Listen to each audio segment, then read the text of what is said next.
My mic is here. Let's start it. Damn, we live. Going. We're live. Hell yeah. Yo, it had to be done. Thank you, Will. Thank you, everybody. Oh my gosh, it's. I know it's Thursday. Feels like a Friday, man. It's fast-paced week. I am Drive English, and this is Queu'd Up, the interview session with Savannah's Resident Firestarter. Don't call me that. Yeah. You kind of that guy right now. Can't call me that with my last name. Yeah, can't have a last name like that. Talk about fires. Safety. You don't understand. No, man, it is this guy, man. Really, Khalil, man. Welcome back. Appreciate it. Thank you for having me. All right, back. everybody, calm down. Yo, man, it has been an interesting week, and you have done it again. I ain't do nothing. These are not truths. We're gonna have to start this conversation where the truth is. We can't, you know what I mean? You didn't start it. Yeah, I never started. But you did. Sort of, kind of. You amplified. I think both points have merit. Kind of being cryptic. If you are out there, we're going to get right into it. We're not going to even waste time, man. At the beginning of the week, some amazing artists had some views on the sort of genre switching that they see going on in the industry for the sake of trying to stay relevant or trying to gain an audience or crossover, or however you phrase it. But to some, it smacks of disingenuousness. They don't feel like that's a true extension of the art as much as it is just a manipulation of platforms. And then you come in. Because you have just begun your journey into country music. Very well, I might add. It's dope shit. Thank you. Appreciate it. And you have a lot of energy. You just recently did a show, a small little impromptu gig, and got a lot of love. So there's a lot of energy behind what you're doing. I think, especially in country music, blackface is kind of reclaiming the territory there is. Sound like you said blackface, but I heard you. Yeah, that did kind of happen. POCs. I don't know how you cover that one back up. But just being back in that space, and I want to give the floor to you for a second. But some people feel like it's disingenuous. Some people feel like it's not real. Some people feel like that's not where the black community is right now. So you want me to respond? And yeah, let's start right there. I think that's a good place to go. You listed off three things: disingenuous, not real, not where the black community is right now. And all I can do is respond to those. I can't even argue those points. Okay. Disingenuous, yeah, I completely disagree with that. But let's put that to the side for now. So not real. I need someone to tell me what the definition of real actually is in order for that to be a solid point, right? You tell me what the definition of real is, we could talk about it. But as far as not where the black community is right now, the black community is in a place. I won't say it's negative or positive, but it's in a place. Who's to say where it can or can't go? You know what I mean? I feel like it's in a place of continued recovery, but we keep getting these moments in time and these different ideas and ideologies, whatever you want to call it, that pushes us back. Sometimes back further than where we were, the previous year. That's how I feel. So as far as where the black community is, I don't think country music is the problem, to be completely honest. It's a whole other topic, but that's just my opinion. I honestly just feel like to tell me where the black community is and where I stand in saying that me standing outside of what that idea is wrong in itself. Because you can't, how do I put this? Let's talk about the music lovers out there, right? Music lovers, people who love music. You love the music that you are introduced to, that you actually enjoy. You know, you got some people out there who are army brats, who their parents took them all over the world and they were able to experience other cultures. You got some people that, you know, just had to move around for whatever reason, and they never really got a solid foundation in a certain place. So their love of culture or food or music or fashion is a mosh posh of shit. And you can't tell that person, well, since your skin is black, all that stuff that you experience doesn't matter. The only thing that matters is that your skin is black and you're supposed to do this. That sounds to me like a stereotype. I don't disagree to some extent. I feel you. When those expectations become rigid and almost stark to the point where they're cartoonish, yeah, I get it. But each culture kind of has the ability to create normalcy and expectations of its group. You know what I mean? So I'm not trying to say things shouldn't be so rigid, but you can understand that some people, because of a almost uniform experience, kind of expect almost a uniform lens. And it's not fair all the time, because some people, we need some imaginative people to be able to see things differently, sure. But what we're having now is kind of like a battle for the consciousness of where we are, honestly, and where we can go, and what territory we can reclaim without using the word blackface, and just be dynamic. I feel like some people are afraid, and some people may be insulted. There's a lot of different emotions going on, especially in this community, when it comes to black art in all genres. There's a feeling of insecurity. There's people like really feeling like they're battling for space, and I mean literal space, venue space. You know what I'm saying? Artistic space. There are some artists out here that don't even broach controversial issues so they can keep a steady stream of gigs. And these are talented people, and I respect them.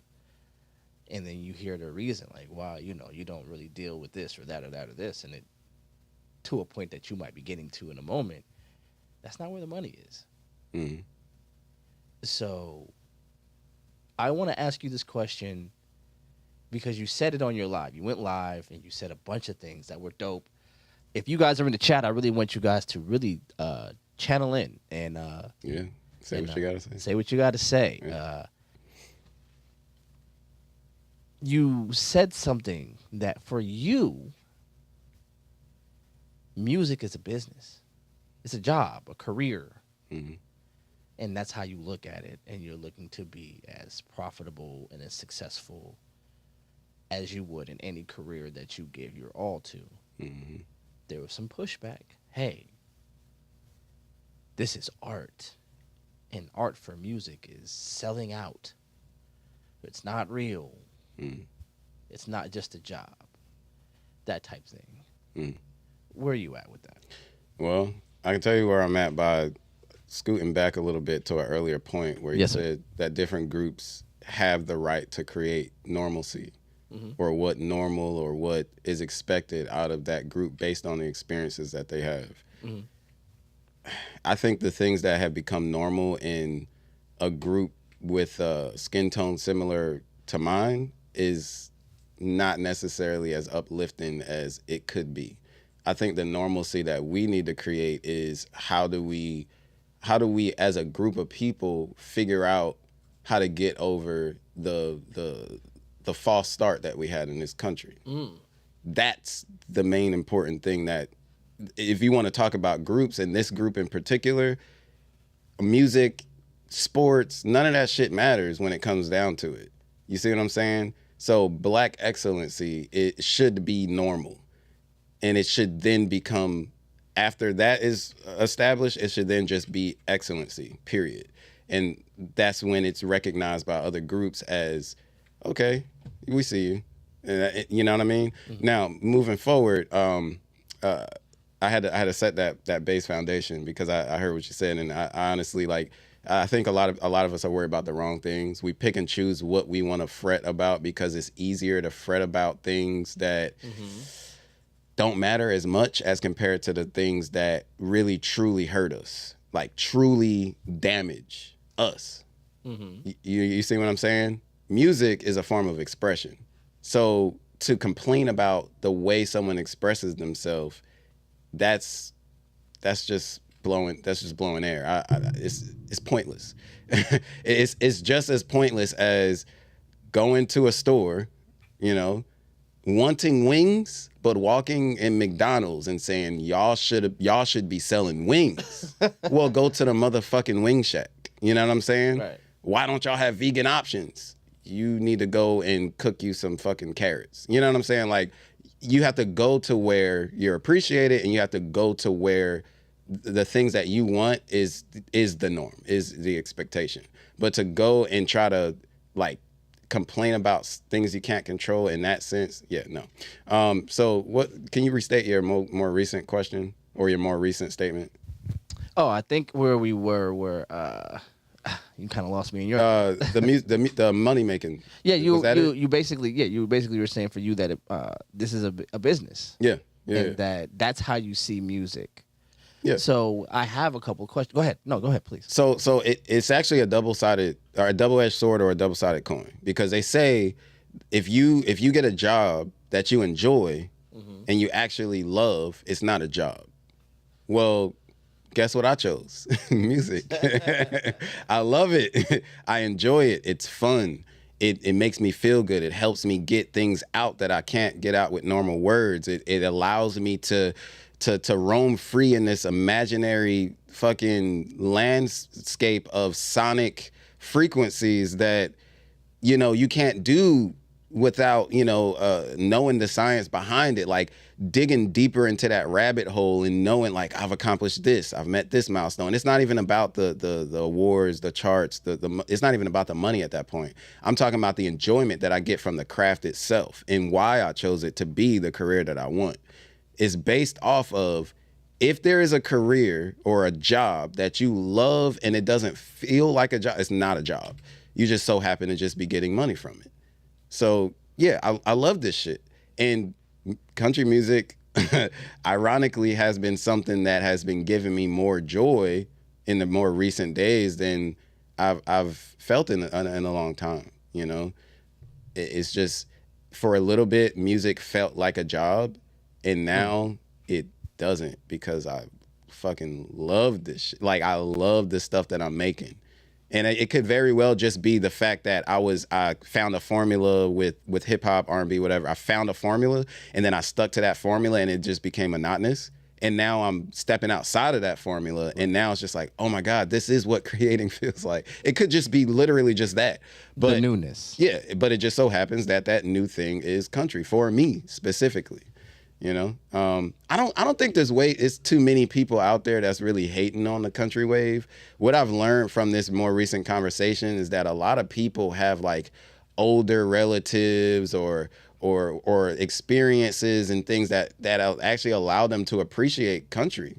You know what I'm saying? My experience, my very, very first experience of appreciating country was when I was working at Hooters, and I worked in that kitchen, and different people had control over the radio throughout the day. So we heard rap, we heard rock, we heard comedy, we heard country. And when country came on, for the first time when I heard it there, I was like, they're telling a real story. Like, I can see this in my brain right now. And the story that they're telling, like, I can put myself in that person's shoes. Like, it feels like vivid. You know, and you know, of course, the stylization behind it was different. So I was like, wow, this is really interesting. Like, I never knew country was cool like this. And that was the very first introduction that I had to, like, the real introduction I had to country. And then I left it alone. I didn't explore it or anything like that. I was just like, wow, that's pretty cool. I had an appreciation for it. So me doing this is not totally completely out of the way for me specifically, because I had experiences along the way that led me here. There's other people out there that live, breathe, eat, sleep, shit, speak hip hop. And that's cool, because hip hop has a foundation that does allow you to express yourself and does allow a lot of people who feel that the system is holding them down, feel oppressed, feel a certain way about the way that this country is set up, or this world is set up, for real, that hip hop allows us to escape from, or allows us to actually at least talk about. So I get that. I get that hip hop is the savior for a lot of people. And I lived, breathed, ate, shit, spoke, gave, received hip hop as well for a very long time. I also appreciate hip hop. Hence the reason why I injected into just about every track that I've been making more recently. I haven't turned my back from hip hop. All I did was add a little bit of twang to it. That's it. Simple. So your country is hip hop with a twang. Basically. Or my country or my hip hop is country with a twang. Like it depends on how far I lean in any direction, but it's there. Like even if it's the showmanship, right? Because when I perform, especially when I had that shit at that bar, that shit was so fucking fun. But when I perform, my showmanship still screams hip hop. You see what I'm saying? Yes, sir. So at the end of the day, like, it's in my fucking blood. I can't fucking run away from that. I'm not trying to run away from that. Me personally, hip hop saved me as well. That's what got me into music. I can't just say fuck hip hop. That's not what I'm doing. So you are saying though that right now what feels like revitalizing to me, to you, just me, is what this is. Yeah. So there were some there was a post. I wouldn't say a hit dog holler, but maybe some might. But you definitely responded in a way that let you know that you were, you know what I'm saying? That I saw it, at least. You saw it. Yeah. Has some sensitivity to it. We'll say that, yeah. We'll say that. So where did you take issue with that post in particular? I think I needed to represent the other side of that post. Even though, now I'll say this. When I responded to it, it was strictly out of pettiness, because a whole bunch of people voiced their opinions that actually reflect mine. So I didn't have to make the post. I didn't have to. I did it because I'm the only one that I can think of in this city that is actually doing that. So I have to be the one to respond to that. I felt it was my duty. So you felt a responsibility? Yeah. Okay. Yes. Yeah. And within that response, I was hoping that maybe a certain understanding can be received from the person who posted the original post as well. It was also like okay, I see your point, or, what you're saying, but, well, no. Yes, and I'm trying to stray away from yes, but yes, and. Mm-hmm. So I had to speak that, one for me, two for him, and three for all of the other people who is the choir I was preaching to. So, yeah. No, I dig that. You because we had a bunch of conversations about this. This stretch of the conversation still goes back to the main conversation that we're having in this community about kind of like the collective future consciousness of the art scene writ large for Savannah native musicians. And I'm sorry, I have to, and that's the problem. You call it the Savannah art scene. Some people call it the Savannah music scene, and then some other people call it the Savannah hip hop scene. So Okay. when it's viewed through those different lenses, Mm-hmm. you can't have a collective future vision for what it can become because everybody has a different idea of what it is right now. Okay. You know what I mean? I mean, I guess I want to say art because there are country artists, there are R&B artists, there agree. are, I agree. there are some neo soul artists out here. There are some bands out here. There are some great singers, soul singers, some alternative artists are out here and doing their thing, and they're just as And that's just with music. just as black or just as Hispanic as or just as whatever, just as local, just as native as just the hip hop scene. So I think it's for those who are concentrated on one scene. I don't think there's anything wrong with that. You can be a specialist. Yeah. You know what I'm saying? You can be a doctor. You don't fix everything. I'm a podiatrist. That's what I do. If you're talking about something else, go to somebody else. Right. But I also think when you are, to your point, if you are coming from a different angle, you can definitely have a different trajectory in what you're trying to achieve. I don't disagree with that. I guess that's what I'm trying to say. But my problem is that it's at the end of the day, it's all the same in that it's a performing art, in that it takes an audience, in that it takes effort, and it takes all these different skills and talents that you put together. And we all kind of have, I wouldn't call it the same enemy, but we all have the same obstacles in front of us in our hero epic of trying to challenge what is normal as different, not just different obstacles come into the way, but as different landscapes become available to us. Social media is a landscape. This community is a landscape. Not just social media, but the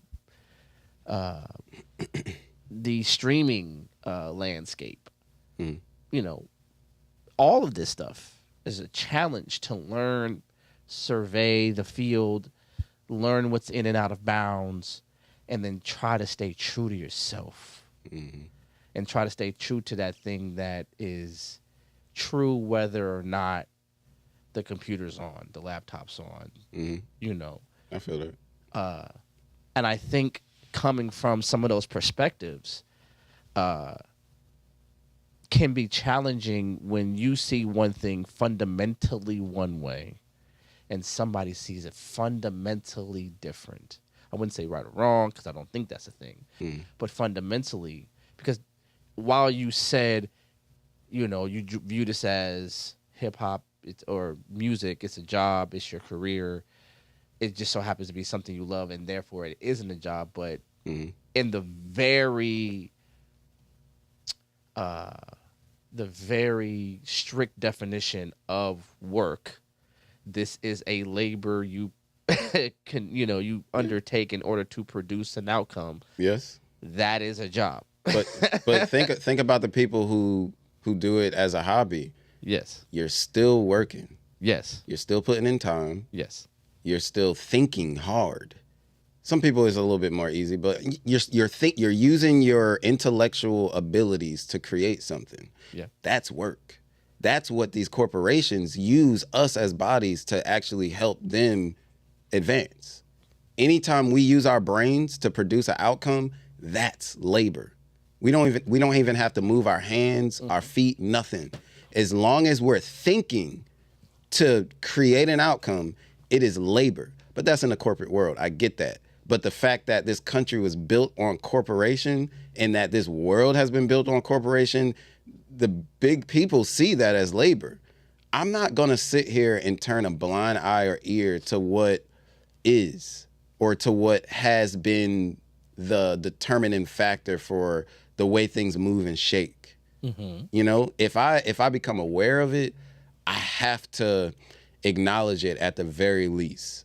I may not necessarily have to follow the practices, but I have to at least acknowledge it. So at the end of the day, America or US is a corporation. Literally. It is a money-making machine. So we live on a land that is a money-making machine, and everything under it is subsidiaries of it. And then you go from a national to a state to a local. The United States is a business. It is. And the individual states are its subsidiaries. Yeah. Yeah. Why shouldn't I? Have you ever seen a sign where you're on the highway, I forget which highway it is, and it says now entering the unincorporated Savannah? Yes. Because it's unincorporated. When you pass the sign the other way, it's incorporated. It's a fucking business. The city of Savannah is a business. Just like Georgia is a business, just like the United States is a business. Whole other topic. We live in a world where everything is run by business. So if I'm going to choose anything to do business-wise or to make money or to use I'm going to do something that I enjoy, period. Right now, to make my 9 to 5 or to make my bulk of my money, I'm good at it, but I don't enjoy it.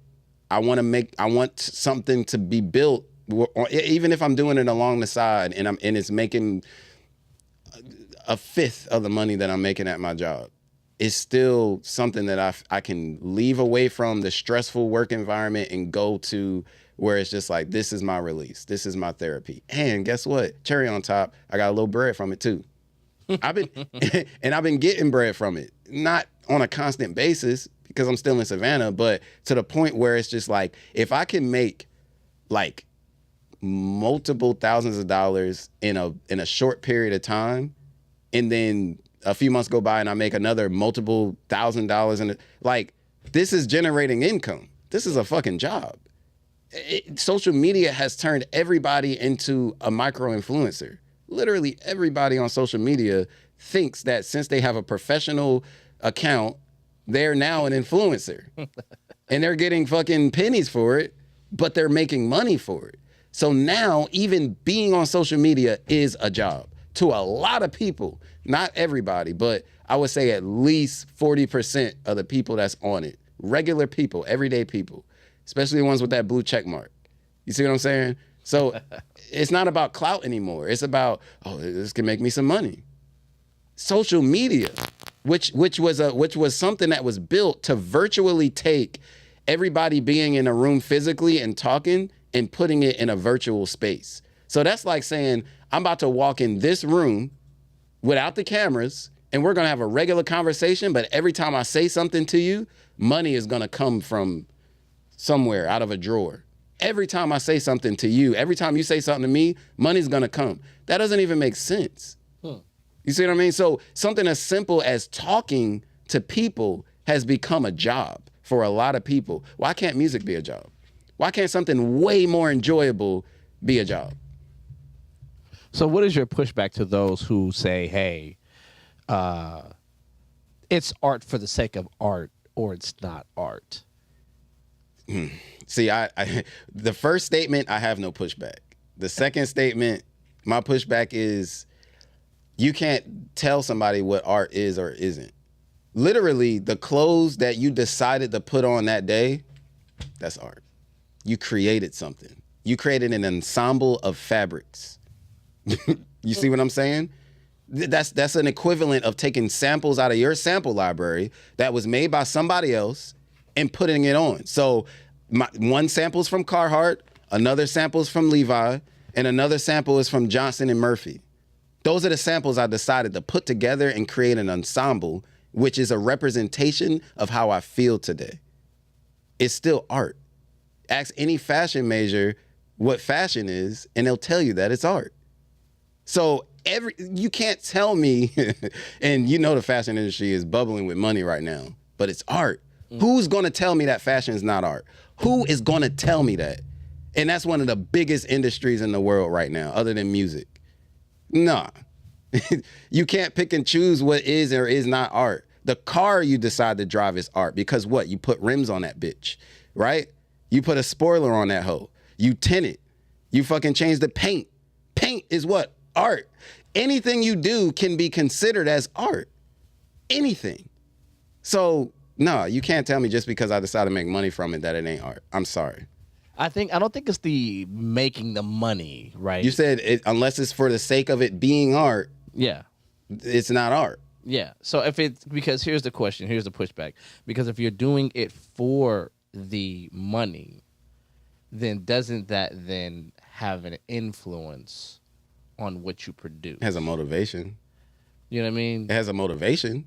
So like, if let's just say like, what happens when let's just say like I'm a visual artist and I'm creating a painting, and in the back of my mind, I'm worried about how a potential buyer might receive this, as opposed to solely focusing on how this artwork represents from the abstract, from the ether, what I'm trying to flesh out. That would be your problem. Literally. You've seen the banana taped to a wall art before, right? Yeah. Bought by a billionaire for millions of dollars, and then he untaped the banana, ate it, and that was considered art to some people. It was worth millions of dollars. He wasn't concerned about who was going to buy it. He just fucking did it. And he just knew he had the clout or whatever the fuck it was, or the credibility, whatever you call it, that somebody was going to buy that shit. Taping a banana to a wall is fucking wild. So at the end of the day, some of the highest paid artists are ones who really actually don't give a fuck. Like maybe like a Kendrick Lamar. You could maybe argue that when he creates it for the sake of art, but he just so happens to be signed to a label, and he gets to be his self. Right. And he's getting money for it. Some people might say Drake's getting more, or this other artist is bigger than him, but guess what? He's one of the most talked about artists in the entire fucking world right now. So the fact that he can be his weird fucking self, Kendrick Lamar, there's nobody else that sounds like Kendrick Lamar. Nobody. And that's the type of things I look up to for greatness. Like, I look up to the people who are able to live their true selves and still be a businessman about it or a businesswoman about it. I look up to that shit. Doesn't mean I'm trying to craft my songs like them or anything like that, unless they're in my genre, you know. But at the end of the day, I respect and I appreciate the fact that there are still artists out there that is in this money game, but they still can do what they want to do to a certain extent. So how would you,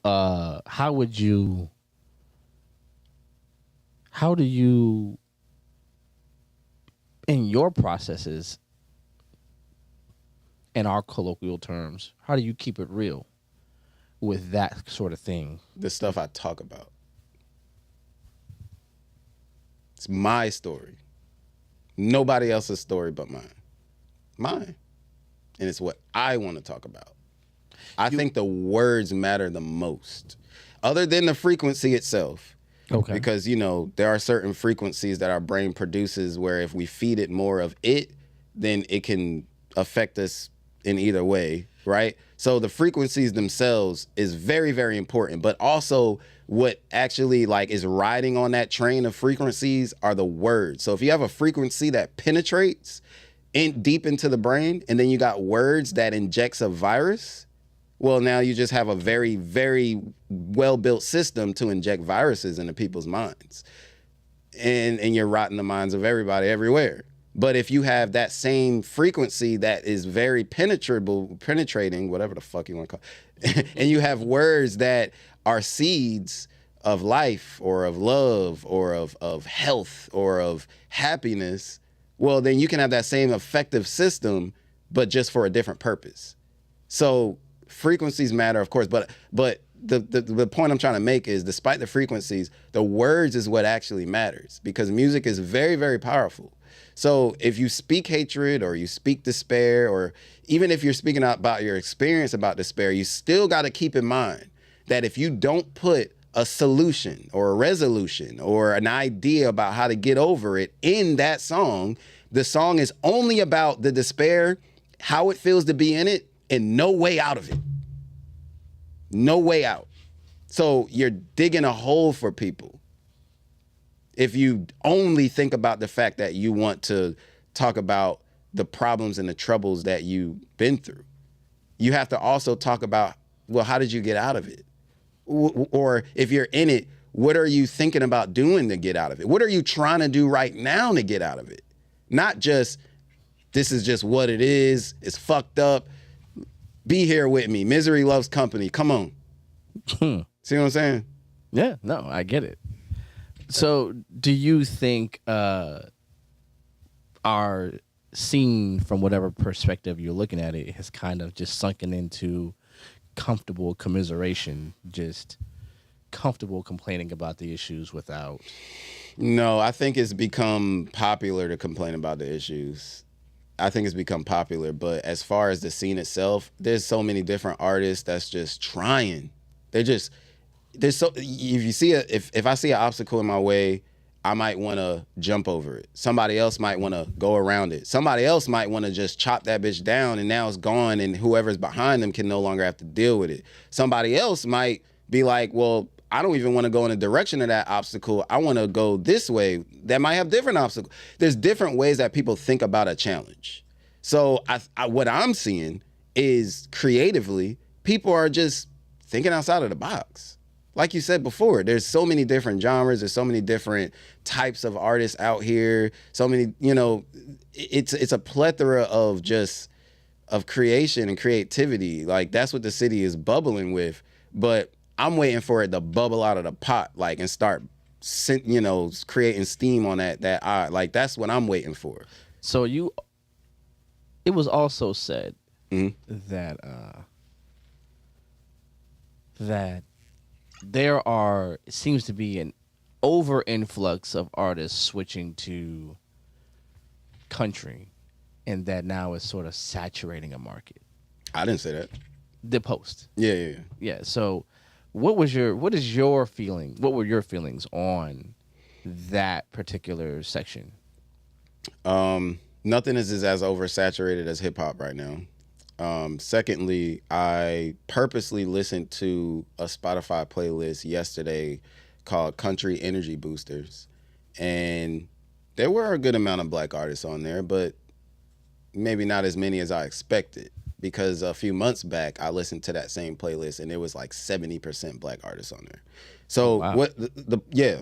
I was surprised myself. The point though that I'm trying to make is that space has a lot of free range to roam. Yeah. As opposed to the hip hop space where it's real tight. And on top of that, in order to even get access to it, you have to fit that cartoonish character. One of 5 cartoon or archetypes. Well, I don't want to say cartoon because I don't want anybody to feel offended. You have to fit an archetype in order to be, in order to fit the mold, or in order to be that puzzle piece, to be like, you belong here. Right. I never felt like I had those grooves of that puzzle piece. I never felt like I had that. I tried to, because I'm still staying authentic. To a certain extent, I changed my beat making, I changed the way that I say things, but I can't change what I'm saying because it's really Khalil, it's really me. Like I'm talking about my life, and it could be me talking about the same thing over and over and over again, but guess what? It's still me. I'm not gonna sit here and stray outside of what my real true experiences were. And I pick and choose the experiences because I've had some fucked up experiences that I feel like people can relate to, but if I haven't figured out a way to, the point I was making earlier, talk about it and then tell them or tell people this is what you do about that, right? Then I'm not gonna make that song. So that's just. But no, it's not oversaturated. It's a lot of free range. I saw an artist the other day, same day that dude made that post. I don't know if he was trolling or not, but he was like, you know what, I'm gonna make a country song. Rapper. And I was like, do it. For real. Like, good. like why not though? Yeah. Like the reasons that I'm hearing is not good enough for a why not. Like, why not? Even if it's one song. So I have a question. For you, does this feel like an authentic expansion of your art? Yeah. Based on my experience, the things that I enjoy, the things I like to hear and see, yes. Yes. There is an artist out here who has, not out here, locally, but Mhm. in the world, who has created a country album. Mhm. That lady is Beyonce. Mhm. What were your feelings about her? I can't talk about that on this podcast. I can't. I'm sorry. I can't. You can't do it. Nah. Yeah, She off limits. she's off limits. One, it's way too many in the Beehive. Is it? To even what? What'd you say, Beyonce? Yeah, nah. What I do like is that she is. What I do appreciate is that she's fully embodying it. Like whereas like she has had other phases, but they were very, very short lived. And though maybe only a year has gone by, granted, but it still feels like she's only just getting started. So if she's gonna fully embody it and just fucking do that shit, cool. But I feel like if she made like a few songs or one album and then left it alone and then moved on to something else, that would then like coincide with that post that was made. Mm-hmm. But if you're like dedicating yourself to it, I mean, why not? Like it's something that you're trying to pursue. So how long do you see yourself in the country music lane? That's a good question. Because when people ask questions like that, I think of long term, like actual like year, like long term, like 5 years, 10 years, 15. Like I think of stuff like that. Yeah. I don't have a number because. Or do you think it's fair to say that you should be able to go back and forth and kind of like? I think the only thing about what corporate music is that when you say you're a genre, like you kind of have to like be that genre, if that makes sense. So even if you sway around with the blending of styles, essentially you're still a hip hop artist, or you're an R&B artist, or you're a country artist. Like if a R&B nigga just decides to rap, guess what? It's still R&B. He's still an R&B artist. You see what I'm saying? So I think with that, like when I'm making this switch, like I'm making this switch. Like when I put my shit out on distribution platforms, the genre that I'm putting in is country moving forward indefinitely. Okay, I have 3 questions. Oh shit. That I want you to answer like as succinctly as possible. We're gonna run right through 3 questions. We're not done yet. I don't want anybody to get confused. This is Queu'd Up, the interview series with really Khalil doing our thing. And here are 3 questions I think are very important to ask. I want to get back to the part where you were talking about music as a job, because you just talked about corporate music. Mm-hmm. And I think that is very important, because I've said this before, and I'll say it again for the sake of this, and then to preface, the music industry is an industry. And when you look at an industry of anything, the job is to make a uniform product. Mm-hmm. Right? Facts. So you buy a case of beer because every bottle in that case is going to taste like the bottle before it. Mm-hmm. And there's dependability in that, and that's great. And it takes that same logic and tries to apply it to music and create a uniform sound so it can have a dependable outcome. Mm-hmm. Right? So I don't think that is how music is supposed to be created. I think it turns into a money grab, and it turns into ultimately a branding issue where I'm the 912 version of Uzi Vert. You know what I'm saying? So my branding is the 912, or my branding might be, wherever I'm from, but I'm embodying that. And it's not a true, like you said, epic of my life. It's not a true representation. It's just a money grab, because I understand that they're looking for a uniform product, and the closer I can get to that uniformity, the closer I might get to success of being sold in that same case of beer. I might be the bottle next to the original bottle that got this all started. You know what I'm saying? The bottle that got this all sold, I can be in that case. You see what I'm saying? I hope I'm using the analogy correctly. I'm following. So I want to ask these 3 questions so you can so we can get some distinct answers about how you view music, because I think that's important. Okay. As a person who views it as a job, as work, as labor, how do you balance making music for commercial appeal while you're still trying to have personal expression present? Because I think that's ultimately, for me, as there's 2 camps. I feel like I lean more fundamentalist. This is self-expression at the root. How do you balance that as somebody who sees it as a more pragmatic, in a more pragmatic camp? To be completely honest, I think that the scales tip a little bit more toward commercial appeal, but only for the sonic nature of the music. Only for the sonic character of the songs. Not for what I'm saying, anything like that, but strictly based on history of, for example, I asked ChatGPT this the other day. And Shouts out to ChatGPT. Oh yeah. ChatGPT is the GOAT. That's Shawnee said that's my other girlfriend because of the voice I picked. But shouts out to her new podcast or her new venture. Oh yeah. I don't know if it's a podcast, but it's a venture. But it's dope. Yeah, it is dope. Yeah. She's definitely the visuals were dope. I was like, you could definitely tell she's a videographer. And guess what?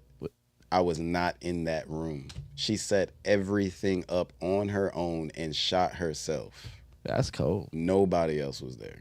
Yeah, no, I felt like I felt that energy, like it, because she kind of like did a little sweep of the room. I think she had the glasses on. Yeah. So she did a little sweep, and I was like, okay, so this is just. That's all I heard. Yeah, man, that's tough. But back to your thing. Yeah. I asked ChatGPT this, and I recommend everybody start thinking this way, at least if you're trying to make money from this. So this is the prompt. ChatGPT, based on the last 50 years of the top Hot 100 Billboard charts, what are the characters of the songs that stayed on those charts for the longest? What are the characters, the genre, the tempo, the key, all of that shit? And then from that data, I have something that I can work with. Even down to the chord progression, which is very important. The chord progression, I could tell you the chord progression that is the most used chord progression on the Billboard charts. It's in the key of C major. It's C, A minor, G, F. I actually, what's that song? You already know how it go. I'm on the road and you see now. That's in that. Yeah. So what I'm trying to say is, like, for commercial appeal, it's stuff like that. It's the technical shit. Sonic character, sonic qualities. But as far as that, after that's reached or accomplished, I have free range. I can decide to put whatever type of vocals I want on those chord progressions or on that genre of choice. You see what I mean? Like, I took a song, what was that fucking song? The Can We Talk fucking remake shit. I'm rapping on that bitch. Like, rapping and singing, but rapping. And that's what I've been doing all along, rapping and singing. All I did was add an accent, and I added a little bit of lap steel guitar in that to, country it up. But you know, that's literally the only character of that beat that makes it country. If I take that lap steel guitar out, it's just a regular guitar sample on 808s, fucking snares, and fucking hi-hats. It's a hip hop song. So at the end of the day, it's just style choice.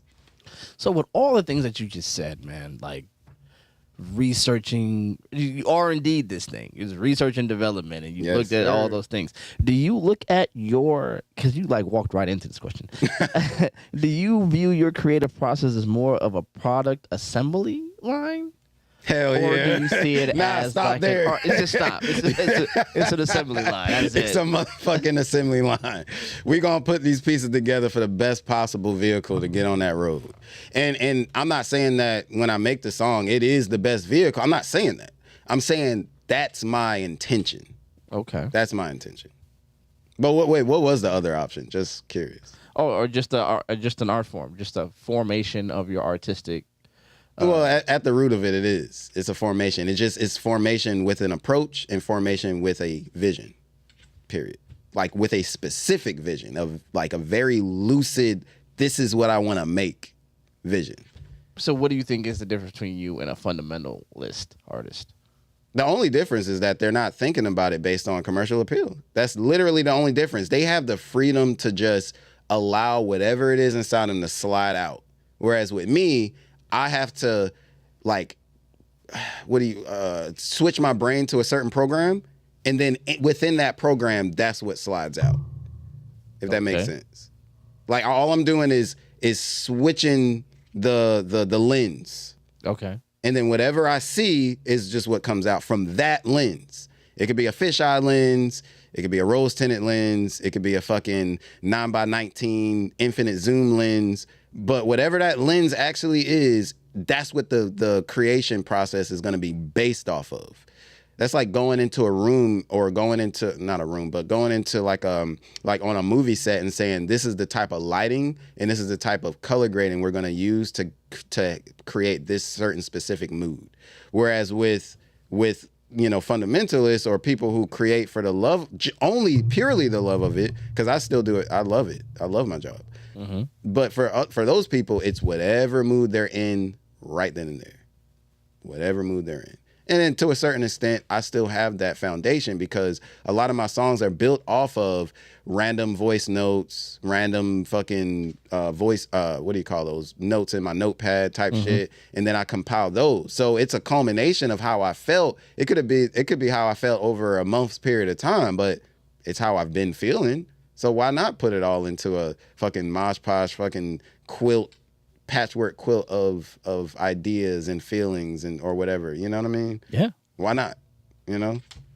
So next question. Yes, damn, I don't like that laugh.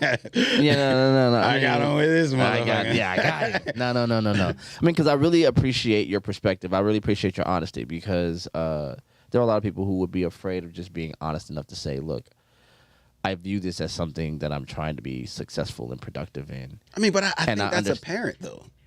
Like, the way that I fucking move, like, the way I move is based off of every step that I take in the public, on social media, when I release, when I drop.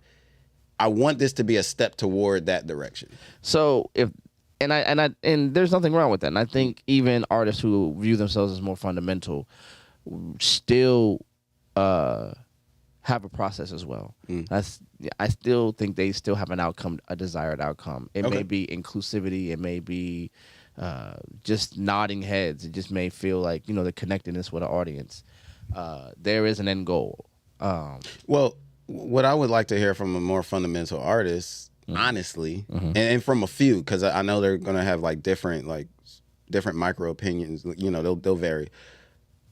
When you fundamentally make a song, right? And it's just like, I'm just doing it for the love of it. Why put it out? Like, why are you actually putting it out? Is it for, if it's not for money, so put that to the, it's not for the money. So is it for clout? Is it for acknowledgement? Is it for, what the fuck is it for then? Like, to connect with an audience, if you're doing it only for the love of it, what is the result after the connection is made that you expect from it? What do you want from that? Do you want people to just appreciate you as an artist? Do you know what I'm saying? Like, what do you actually want from that? I mean, because there's, and I'm not trying to say this isn't you, but there are artists who definitely feel compelled to do this thing. It has nothing to do with whether or not they want to make music or want to write. Oh, I understand. I quit and I couldn't stay away. Yeah. Right. So there are people who are like, I do this because there is something in me that says this is what I have to do. I'm just and then you get on stage leveraging that feeling. Yeah, like I've been writing poetry and songs since I was like 6. You know, that's not like a brag. It's just that thing that compelled me before I even knew what I was doing. You see what I'm saying? And you just grow up and it stays with you and it just becomes a part of who you are. And it's like it never leaves if it's that genuine. Right. I'm not trying to say you have to have it when you're 6. Whenever it comes to you. Whatever. Yeah. But it was always from that genuine place before you understood there could be money attached to this. For the fundamentalist, I could see that there's a fear that, and it's going to lead right into my question, there's a fear that having the money as the end result in the mind takes you away from that authentic place where you're too worried about how it's going to land on some producer's desk, somebody's desk, instead of saying how it's going to land in somebody's heart, mind, soul. You see what I'm saying? Where are you at? I can see because you're moving. I'm a beat maker. I'm a singer. I'm a rapper. I dance when I'm happy. I'm all of these things, and I just put it all together. I'm all of these fucking things. There's no way that some other person or producer or whatever can take that away from me. All I need is feedback from my immediate team to let me know if this is good enough to them specifically, not if they think it'll be good enough commercially, but if it's good enough for them. I collect the data from each individual person. I take all advice and all feedback with a grain of salt. I make appropriate adjustments because at the end of the day, right, even if you're a fundamental artist and you're doing it because you want to connect with an audience, well, if you're just not connecting, what do? You go back in the studio and you fucking try something new. So here's one of my questions. Yeah. So what happens when the market kind of moves away from what you might be doing? Like we saw, you know, the rise of drill. We saw the, rise and fall of mumble, all that other stuff. And here you are. You could just be like, yo, I still like doing 90s hip hop. Right. How do you, if you are doing this for the love and for the money, because that's where I'm hearing you, right? Like I think you kind of fall into like that middle of the aisle. You're not a pure fundamentalist, but you're not a pure pragmatist. So you're in that part where I want to keep some realness, but I definitely want it to have some commercial value. Right. How do you? I want to make sure I ask this question correctly. Let me make sure. Back up. I despise Apple products. I love Apple products. Oh my gosh. Except for the new Photos app. I fucking hate that shit. I mean, even good 90s hip hop has commercial appeal though to the 90s hip hop crowd. It's a micro niche. Yeah. Right? And if it sounds like authentic 90s hip hop to the 90s hip hop crowd, that's commercial appeal. Yes, the net that you're putting out for the money may not be as big because the audience is smaller, but they're out there. So if you like to do a certain genre, literally what you're doing is you're reducing the possible funds that you can get from only that section. Have you ever made a song that wasn't with the consideration of a consumer? Yes. Fine Wine.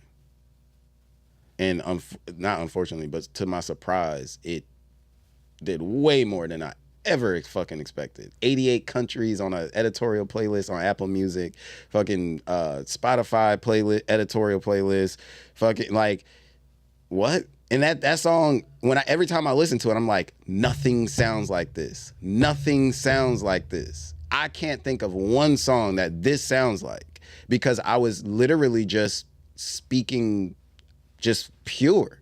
And all of my music, see, that's the thing about it. Like, it had it had what someone called commercial appeal accidentally. I sat on that record for a year. I didn't want to put it out. But the dude that featured on it was like, hey, bro, like, I spent time on this. Like, you gonna put it out? And I was like, you know what? Let me just.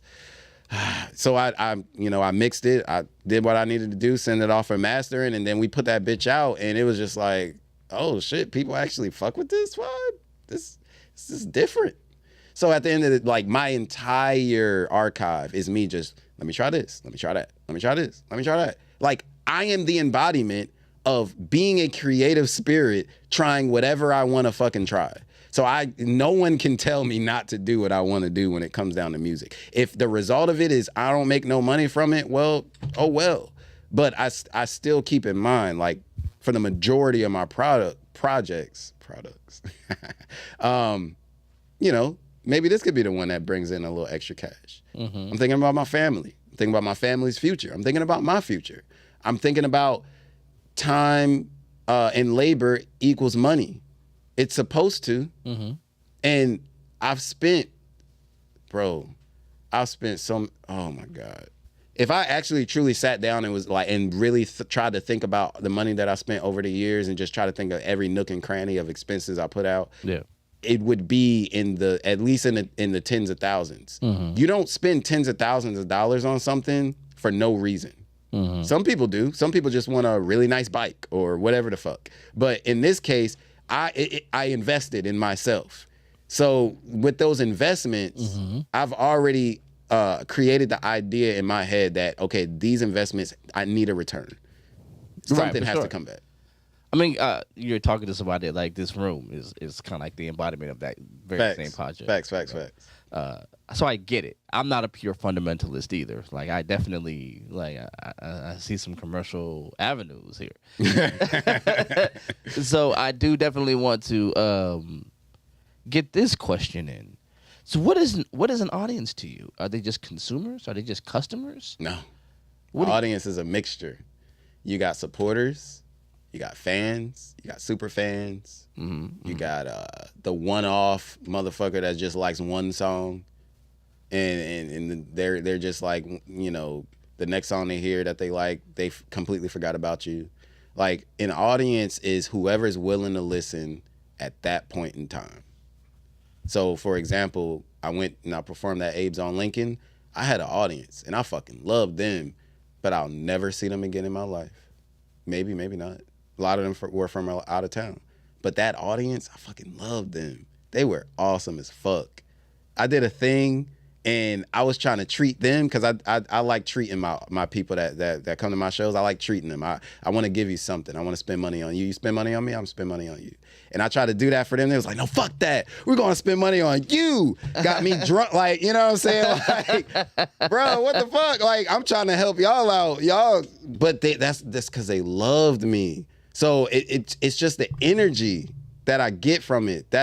So if someone says, you know what, I fuck with you so much that I want to buy your shirt or I want to buy your hat, mm-hmm, even that energy is like, yo, thank you. I'm glad you liked me so much that you can dig in your pocket. Or somebody else might say, bro, I went to that last show. When's the next one? Oh yeah, I'm there. I'm there. I fuck with that. I fuck with other people that are purely only there for feedback, because they are essential to me, because I need them. It's so an audience for me is no one solid thing. Like, it's just okay. Yeah. Sure. We're about to bring this home. For sure. Oh man, we've talked about this as the concept level. Just being an artist with an understanding of the commercial avenue, because you've had a lot of success. points in time. relative to the average Okay. local guy. You've I could done a see, yeah. lot. I mean, there are a few people in this town Mm-hmm. who've really struck out Mm-hmm. and really done well for themselves. Like some of them were unseeming at first, Mm. and then kind of like just their dogmaticness really like endeared them, and it's like, oh wow. Mm. For me, one of the people who was unlikely, but then it was just like, wow, was Clay. Mm. I really was like, he was quirky to me. Nah, he always had But that drive. Yeah, he did. That's what I'm Yeah. saying. The drive was so epic that Mhm. whenever I saw him, I believed him. Mm. And then he came back, and now he's like kind of that guy. And I'm like, Mm. you know, it couldn't happen to a better dude. Mm. But I think he bet on himself, which you have to do. Mm-hmm. You know what I mean? And he did that thing that so many people do, which was leave. Mm-hmm. And then he came back. I think it's funny how Savannah brings you back so many times. So many people who started here kind of boomerang and come back. I want to come back to the local scene while we close out. And Before you do that, you actually kind of reminded me of a point that I should make. Go ahead. So artists like Clay, right? Yes. Artists like me, artists like La Skrilla, other artists like Pope Baby, the people who are seeing fruits of their labor don't give a fuck about this conversation. They are in their fucking bag. You see what I'm saying? Like, at the end of the day, like at the total final end of the day, they're still gonna fucking go out there and try to make a life for themselves, their family, their future family. That's all that matters. It's just music was what they chose. And yes, I'm speaking for them because I know where their brain is. Like their marketing, their branding, if they're doing just those two things, I know where their brain is. So at the end of the, like at the very total end of the fucking week, like the conversation is only a conversation to the ones who complain about what they're witnessing. Like, so you don't think, do you think any artist should be concerned with community? I mean, if you are successful in your field, then you're creating a community. You're essentially doing that. Like, that's a part of it. Yes, you got to be concerned with it because otherwise you won't get any income. You need a community, and not saying that they're numbers, but I'm saying like if you look at community of artists, like so. Oh, no. I feel like a community of artists is important because at the end, like this city is still a practice ground. It's still a where you lay your roots, like where you start. It's you need a community to feed the drive of the people. You know what I'm saying? Like there are certain parents, new parents, old parents, whatever, that have a babies, children, and they're struggling really bad, right? Mm-hmm. And it's because they don't have a support system. It's not because of anything else. Yes, they probably made some bad decisions here and there, but without a support system, they're struggling really, really bad. And then there's other parents who may think that it's a struggle, but their support system is fucking there to the point where they don't feel half of what these other parents are feeling. I feel the same applies to the art scene. If there is a support system here, whether it's other artists, whether it's, you know, people who are actual fans or whatever, you'll feel more energized or more drive or more ability to be able to do the things that you want to do. Community is important. It's very important. So what do you think is the matter? What do you think can be an observable issue with the artistic hip hop or whatever genre that you can see now? What can you see as a discourse? It's just the Savannah curse. It don't got nothing to do with the people. It's just the general energy here in this city. You could go 50 miles outside of the border and it doesn't feel like this. It's you got to think about, I hate to take it here, but you have to think about what this city has meant for this country for a very long time. This was the port, the biggest port. For what? You know what you know. I don't got to talk about it. Yes, sir. That energy may not necessarily be enforced or in effect, but it lingers.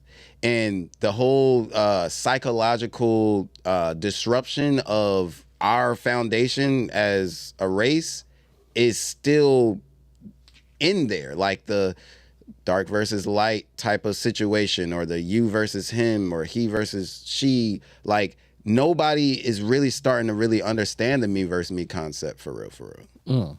You know what I'm saying? Like, once you really truly understand the me versus me concept, you realize when you can only battle with the old you create the best version of you. And if everybody around you is doing that same thing, battling with only the old them, now you got a group of fucking you know what I'm saying? Warriors. Yeah. But instead, that's funny. Lupe had a hook that said, "I can't win when it's me against me. One of us just ain't gonna survive." And I like that. Facts. That's fact. Somebody has to go. It's fact. And it's your choice. The decisions you make, that's based on who goes. Like, so you have the you that you could possibly be. That's like, you know, I want that to be the me now. And then that person could win. Or it could be the present you, and then the past you could catch up with you, your old ways. Yeah. You know what I'm saying? You could backslide. Whatever. Some version of you is gonna win. And based on that, like, once you start competing with other people, that's when you lost. That's the reason why my journey looks the way that it looks, is because I'm literally only competing with the me who made Summer Nights. I'm competing with the me who made Chef Specials. Chef Specials had the most sync placements in my entire fucking career. So if I can't match the amount of sync placements in radio, television, TV, movies, whatever, that Chef Specials got, I'm not winning. That was the first fucking EP I put out. I'm still not beating the first Really Khalil. I'm still not beating that nigga. You see what I'm saying? That's my struggle. That's my journey. That's my goal. I'm not worried about what anybody else is doing. I don't give a fuck what kind of music you make. Just do what you want to do. I don't care. Why? Because at the end of the day, if what you're doing is allowing you to be your greatest self, whatever version of that is, I'm fucking with it. Let's go. But I'm too concerned about me. Like, it's not selfish. It's not narcissistic. It's really the only way to win. It's really the only way to actually get ahead. To literally think about, okay, yesterday I woke up late. Or last week I slept in too much. Maybe I need to start waking up at 6 a.m., 5 a.m., get more done. Simple. That's very simple.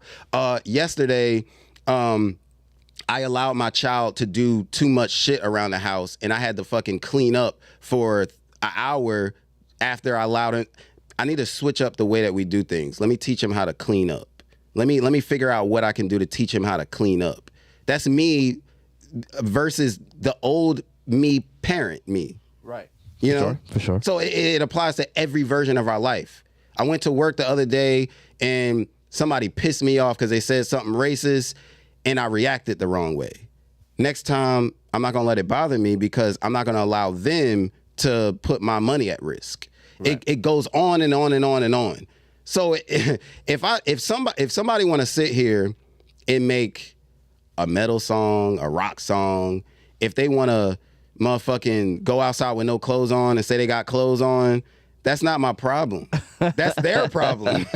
That's literally their problem. It don't got shit to do with me. I don't care. Just don't come around my kids with your fucking dick out, because I'm a fucking shoot that shit off. That's it. That's it. It's the end of that story. You know what I'm saying?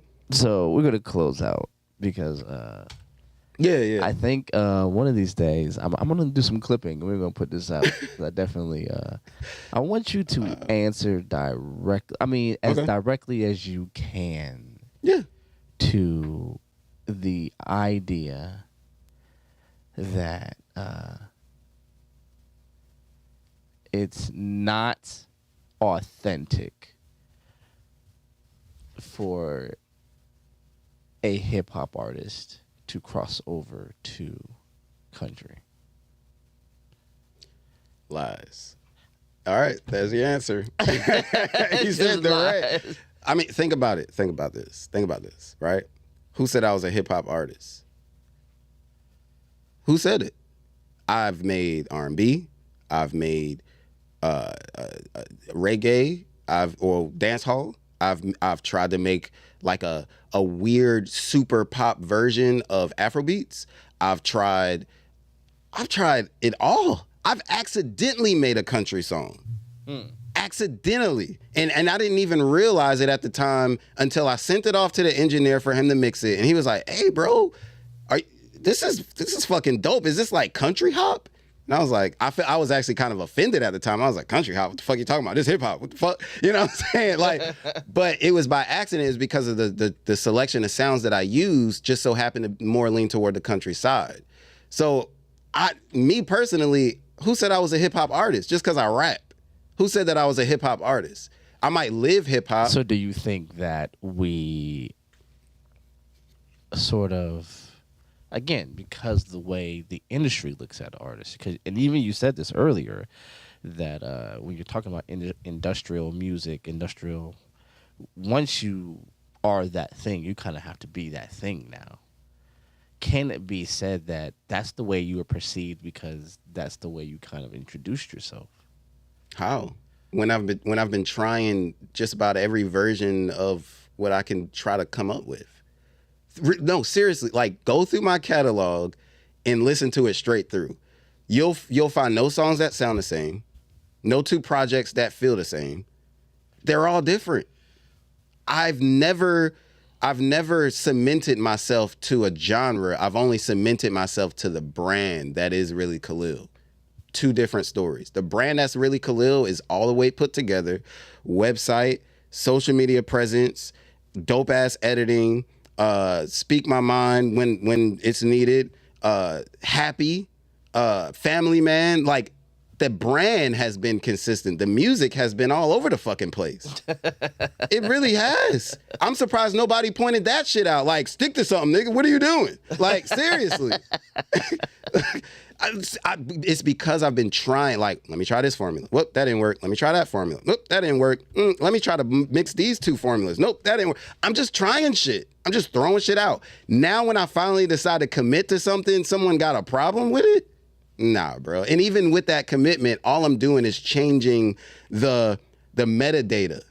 Like, the metadata, this genre is country.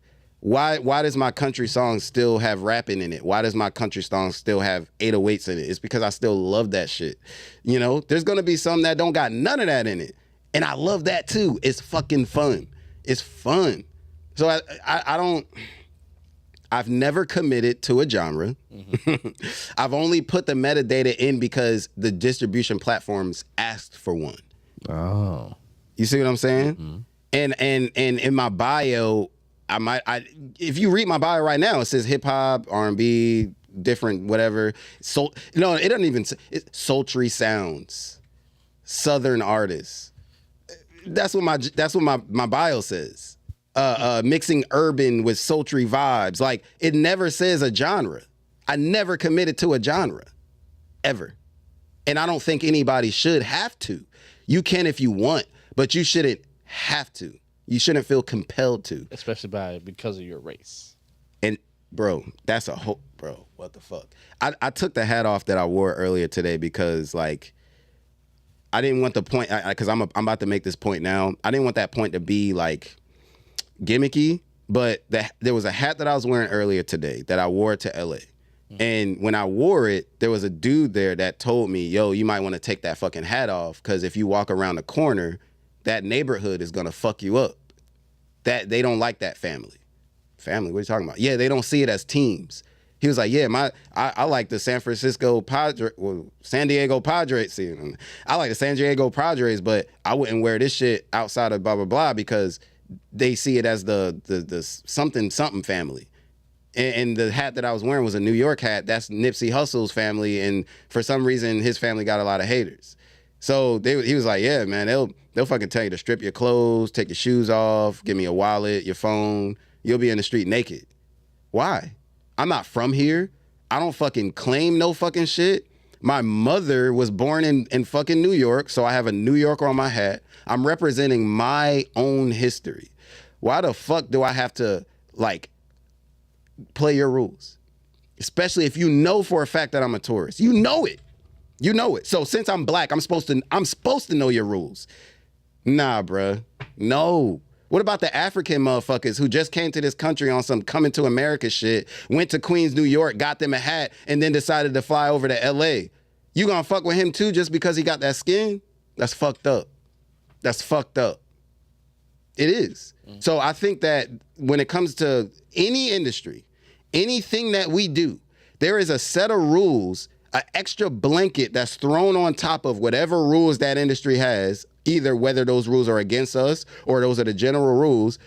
And those extra set of rules are thrown on it by us. And it's not meant to advance us in any type of way. It's not a rule book to how to succeed in the industry. It's just we want to make it harder for you. We want to make your experience or your life hard. So you got to do this too. Nigga, check in, or nigga, don't wear that, or that's the wrong color, or you not from nowhere. You got to be from somewhere. Nigga, I'm not from here. I'm not from this state. That was the first time I ever been to the West Coast, period. Why the fuck do I have to adhere to your fucking rules? Let me live. Then I go around and I tell some of the natives, the locals, that rule. Never heard of it. The look on their face was like confusion, amazement, disbelief. What? I've never heard this. I've lived here all my life. I've never heard this. Where did you hear this from? And then I tell them the situation and the reason that we have to It's like, and they're like, damn, I'm sorry. But they'll never have to experience that. Why?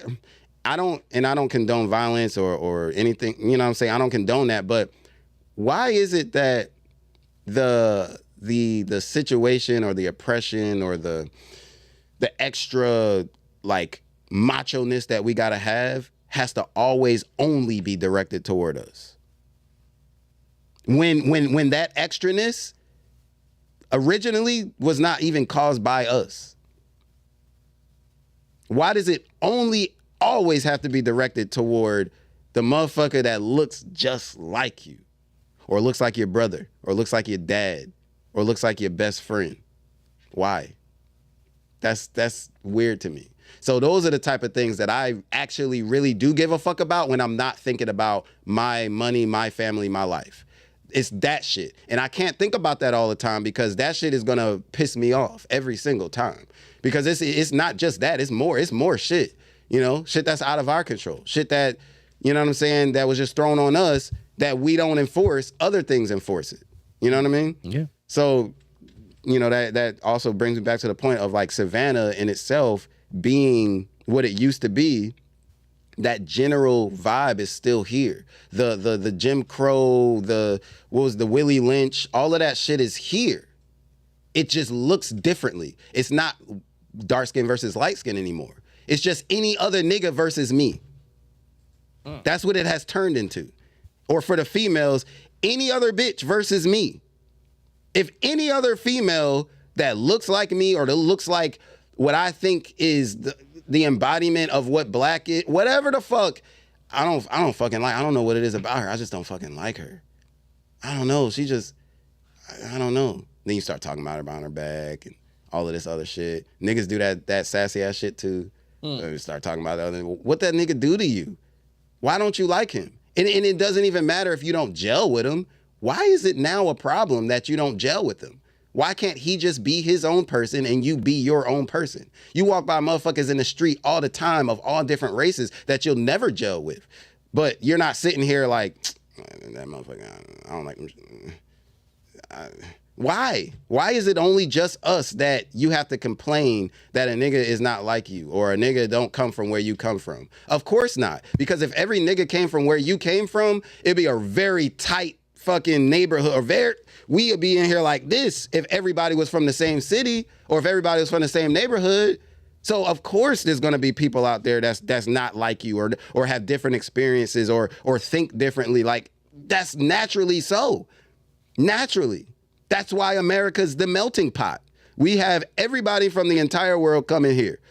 So why can't the black community also be seen as a melting pot as well? Why do we have to fit a archetype? If all of us was one archetype, we'd be robots.